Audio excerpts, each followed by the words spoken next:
오늘 하나님 말씀은 시편 62편 1절부터 12절까지 말씀입니다. 원수들이 공격할 때 어찌할 것인가 생각해 보았습니다. 최근 마이클 샌델 교수가 공정하다는 착각이라는 문제작을 발표했습니다. 부제가 능력주의는 모두에게 같은 기회를 제공했는가입니다. 입시 비리가 미국에도 많다고 합니다. 설사 입시 부정이 없이 공정하게 경쟁을 진행해도 결과적으로 이미 수많은 불공정한 요소들이 들어가 있다고 하네요. 부모의 재산, 인맥, 가풍 이런 거죠. 다 이해가 갑니다.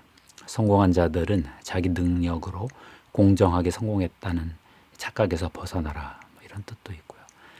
당연히 경쟁에서 패한 자들이 좌절하고 성공한 자들에게 분노하겠지요. 트럼프 현상, 글로벌 세력에게 당한 일반 미국 대중이 포퓰리즘으로 뭉쳐서 트럼프를 밀었다는 것, 이런 해석이 재밌었습니다. 이를 어찌하란 말인가. 우리 인생에는 경쟁에서 패한 자들이 훨씬 더 많잖아요. 대부분이죠. 억울하게 그냥 공격당하고 빼앗기는 이들도 많습니다. 고대 시대로 가면 더했죠. 전쟁에서 이기고 전리품을 빼앗고 하는 것이 그냥 일상 생활이었으니까요. 타자에게 침략당하는 것은 정말 괴로운 일입니다. 내 것을 빼앗길 때 마음을 지키는 것은 정말 힘든 일입니다. 오늘 시편 시인도 그런 공격당한 피격을 놓고 한탄하고 있습니다. 넘어지는 담과 흔들리는 울타리 같이 사람을 죽이려고 너희가 일제히 공격하기를 언제까지 하려느냐. 그들이 그를 그의 높은 자리에서 떨어뜨리기만 꾀하고 거짓을 즐겨하니 입으로는 축복이요 속으로는 저주로다. 3절 4절 말씀이 있지요. 우리는 왜 이렇게 빼앗기고 괴로워할까요? 억울하니 당연히 괴롭죠. 그런데 억울한 것 외에도 또 다른 이유가 있을까요? 오늘 시인은 일단 인생의 허망함을 알지 못해서 더 괴롭다 이렇게 말합니다. 아 슬프도다. 사람은 입김이며 인생도 속임수이니 저울에 달면 그들은 입김보다 가벼우리로다. 9절 말씀이지. 빼앗긴 나도 연약하고 가벼운 인생이지만 빼앗는 강력한 그들도 가볍고 허망한 존재이기는 마찬가지다. 이런 뜻이죠. 사람은 빼앗으나 빼앗기나 둘 다 모두 입김 같은 존재요.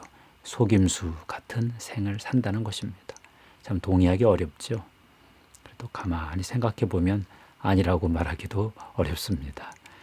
로마 제국이 무너지는 이야기를 읽었습니다. 국경을 지키는 수비대 용병들이 임금을 안 주니까 그냥 떠나버렸다 합니다.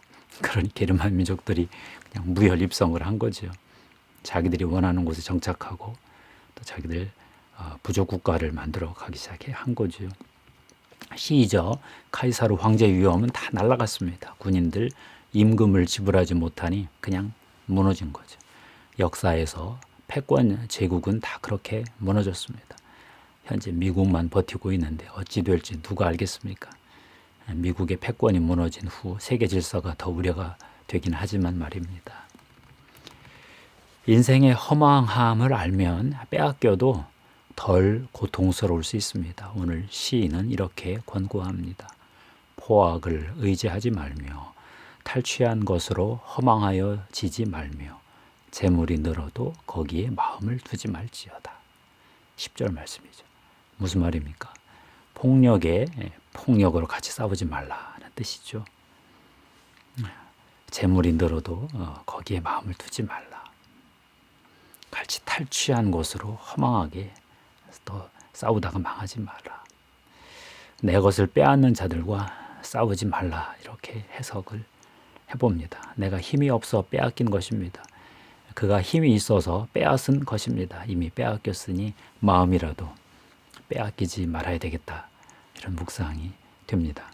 싸우면 더 망한다고 경고하시는 것 같기도 하고요. 사도 요한의 말씀이 떠오릅니다.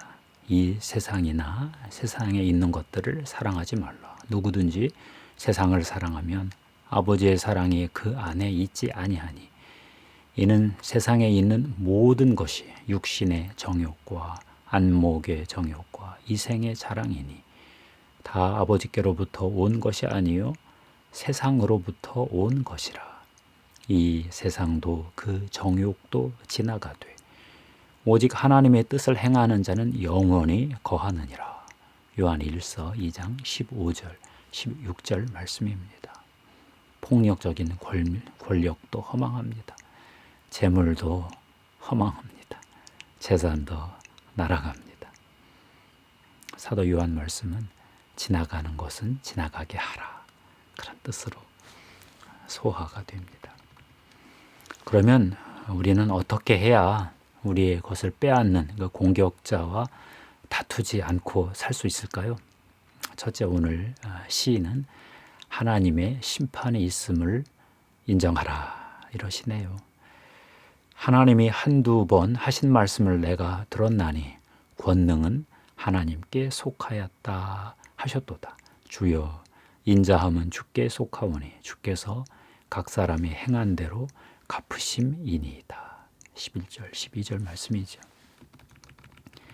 이 세상에서는 정의를 실현하기가 불가능합니다. 더 가져가는 자가 반드시 있습니다. 잉여라고 보통 그러죠.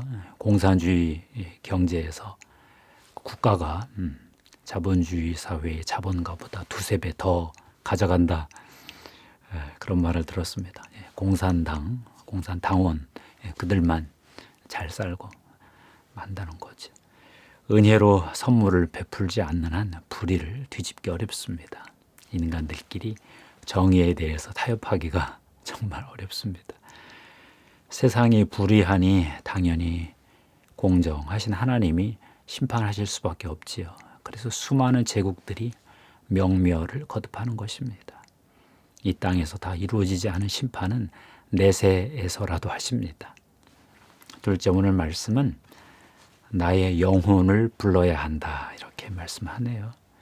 나의 영혼이 잠잠히 하나님만 바라며 나의 구원이 그에게서 나오는 도다. 1절 말씀이죠. 나 스스로 내 영혼을 불러야 돼요. 내 영혼아, 시편에 많이 나오죠. 내 영혼아, 영혼에 저항하는 육체의 모든 소욕들, 감정의 소용돌이 이런 것들을 좀 뒤로 하고 내 영혼아 부르라는 것입니다. 육체의 쾌락을 지나서 영의 소원과 갈망에 집중할 필요가 있습니다. 육체의 소욕은 다 지나갑니다. 그러나 영의 욕구, 갈망은 영원합니다. 육체의 쾌락은 잠깐이고요. 영의 기쁨은 영원합니다. 희락이라고 하지요. 셋째, 오늘 말씀은 하나님을 바라라 이렇게 말씀하지요.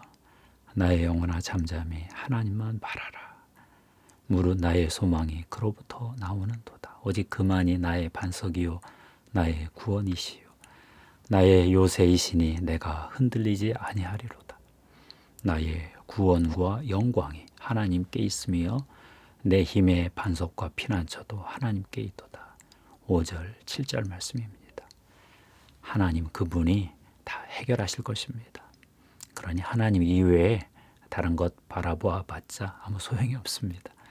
하나님은 반드시 보상하시는 분이십니다. 사탄이 빼앗아 간 것 7배로 보상하신다 하는 말씀도 제가 읽은 적이 있고요. 그러니 우리가 마음이 상할 때 하나님께 우리 마음을 토로할 필요가 있는 거지요.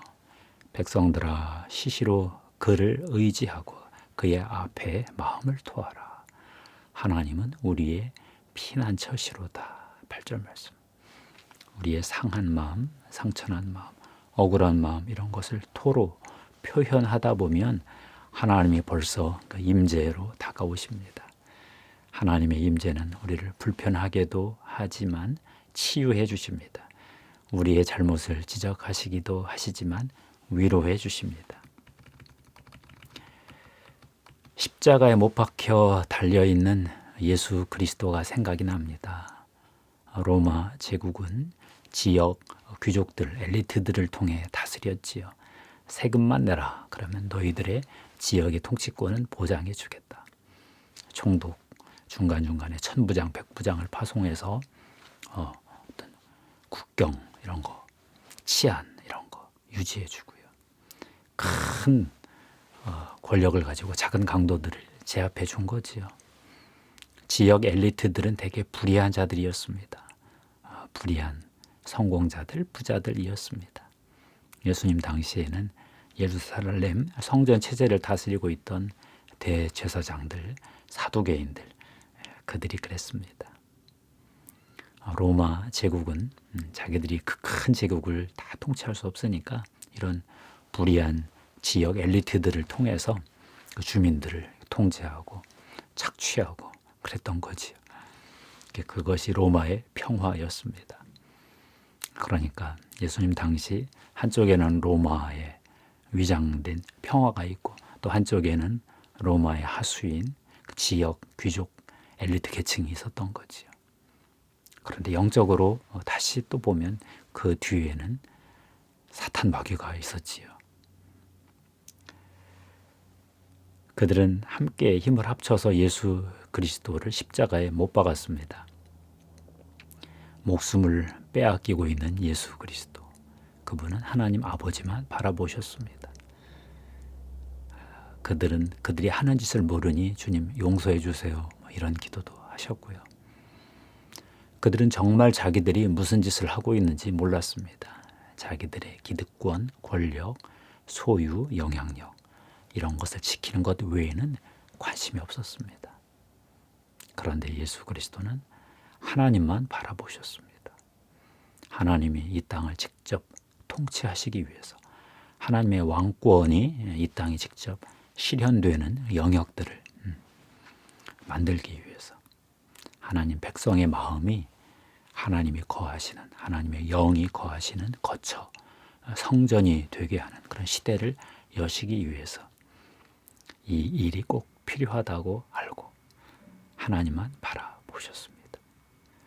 예수 그리스도는 목숨을 빼앗기시면서도 하늘 아버지를 바라본 거죠.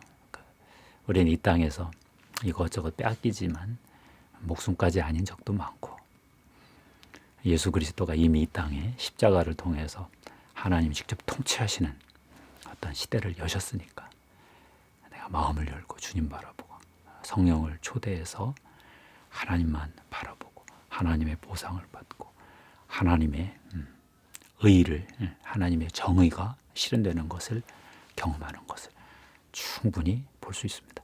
내가 이 불의를 뒤집으려고 하면 너무 대가가 큽니다. 예수 그리스도가 이미 뒤집으셨고 계속 뒤집으실 것이다 믿고 하나님만 바라보고 있으면 우리의 인생이 풀립니다. 또 때로는 하나님이 불의를 뒤집는 것을 저희들의 도구로서 참여해서 내가 불의를 끼친 사람들을 내가 보상해 줄 수도 있겠죠. 강자에게 보복하기는 쉽지 않지만 약자에게 보상해 주는 것은 우리도 할 수 있습니다. 감사합니다. 하나님께 영광 돌립니다. 아버지 하나님 고맙습니다. 사순절 저희들의 마음을 주님께 또 올려드립니다. 십자가에 달려 돌아가시는 예수 그리스도, 주님이 바라보신 하나님을 저희들도 같이 바라봅니다. 주님, 저희들에게 하나님 아버지의 의를, 하나님의 공의를 보여주시옵소서.